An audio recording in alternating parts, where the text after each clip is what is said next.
Well, this will be a fun conversation. I'm thankful that you jumped in and joined us, and we're grateful to have you part of NFT NYC. Can you please introduce yourself and your organization to me? Totally. Thank you. Such a pleasure to be here with you, Ian. I'm Raphael Goldberg. I'm a co-founder of Solidaria. We like to think of ourselves as the decentralized commerce company. We've got, like a lot of folks out there in the NFT NYC community, I think we've got a pretty big vision, which is to harness the power of collective action for the benefit of consumers, creators, and society at large. We've got this crazy decentralized vision of a world where people and organizations can directly exchange value together, can interact together without the extractive platforms getting in the way, taking all the value.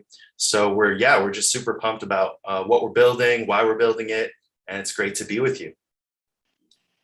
So let's talk a bit about community. I think many of us in this environment, we've been around, we've thrived in Web 2, we're incredibly magnetized to Web 3 and are enjoying the benefits of it. But how are you and your team, your co-founder, Andrew, and the rest of the team, how are you attacking community differently today than you had in the past? And how is that playing out? And maybe you can talk about some of the hurdles and challenges and some of the bright spots in that.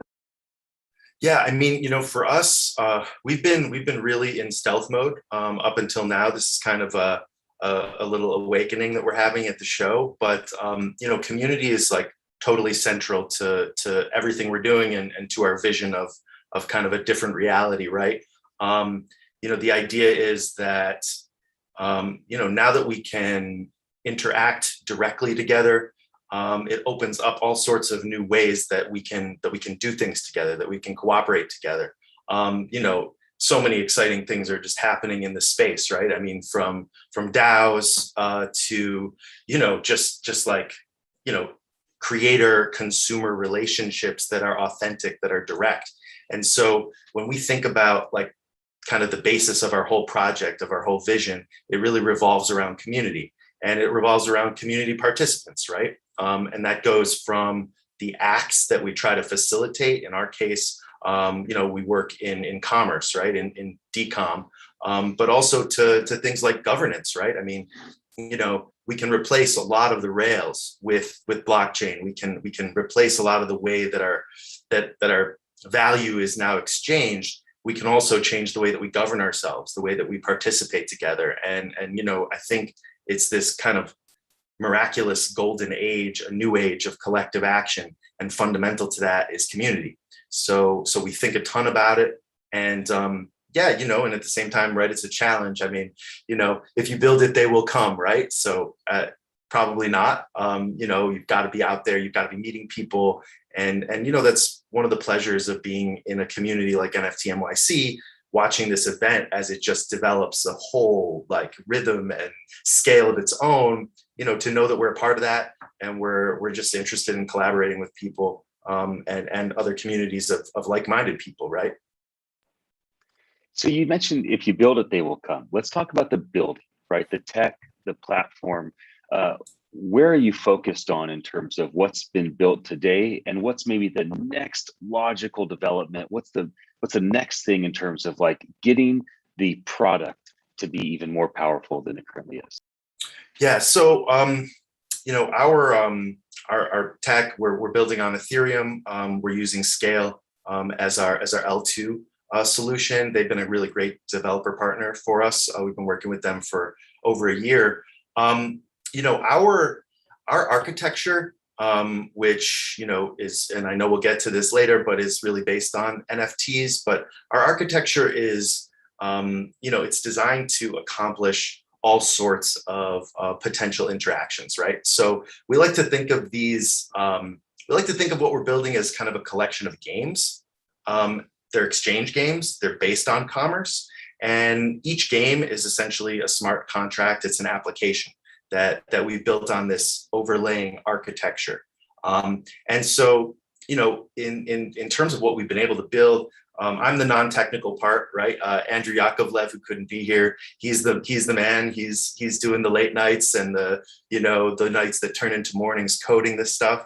And the architecture is really elegant. It's really diverse. It can be utilized in all sorts of different ways. So at NFT NYC and where we are right now is we're going to be launching the first sort of game, the first instance of this system.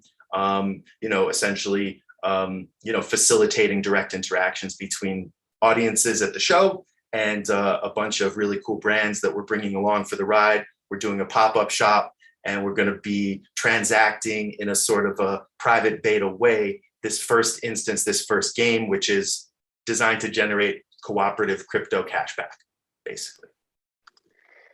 Well, I think what your team is going after is, in many ways, you're being a forerunner, right? You're doing things at our event that others will want to model over the coming seasons and years. Let's talk a bit about the future. If I say NFT 2024, what type of positive projections come to mind? What are you hoping for? What are you building towards in the next 2 or 3?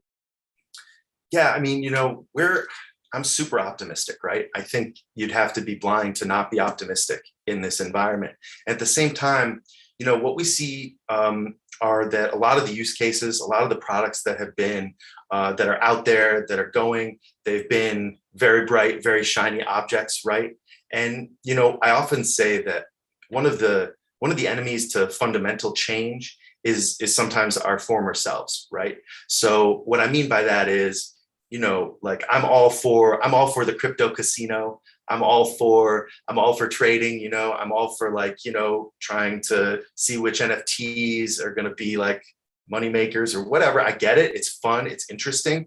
And at the same time, that's not like that new, right? Like we've been trading things since the beginning of humanity. And so when I think about the future and what it can mean, it's like, how do these communities, how do these new technologies, how does this thing that we're building in Web3 translate into use cases that can really improve lives, right? That can transform fully industries and that can give the people more opportunity. And so I think in 2024, if we're sitting back and we're like, now they're the Amazon of NFTs, I think we lose. Like for us, that's not the vision of the future that we want. We want something that's like, that doesn't even necessarily have a name yet, right? Like we don't really know where we're going, but if we stay true to this purpose and to our values of like really trying to improve the quality of people's lives, do things in a fair way, do things in a community participatory way, I think that we'll be in a great place in the future. I agree.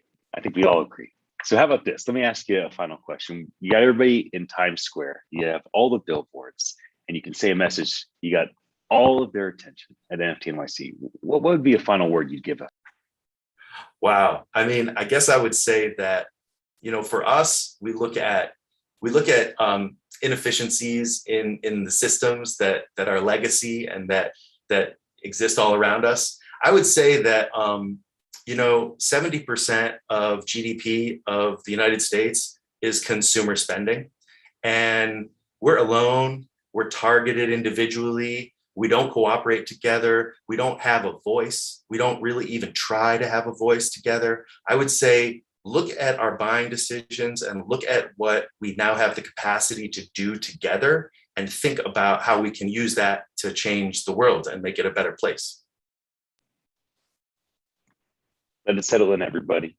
For those watching us live or the archive, I hope that you're inspired by this conversation. I want to thank you for your attention. My name is Ian. I'm one of the co-producers of NFT NYC, and I certainly enjoy spending time with people like you, Ralph. So thanks for being a part of our event. Excited to spend time with you and Andrew in New York City very soon, and appreciate you jumping in with me today.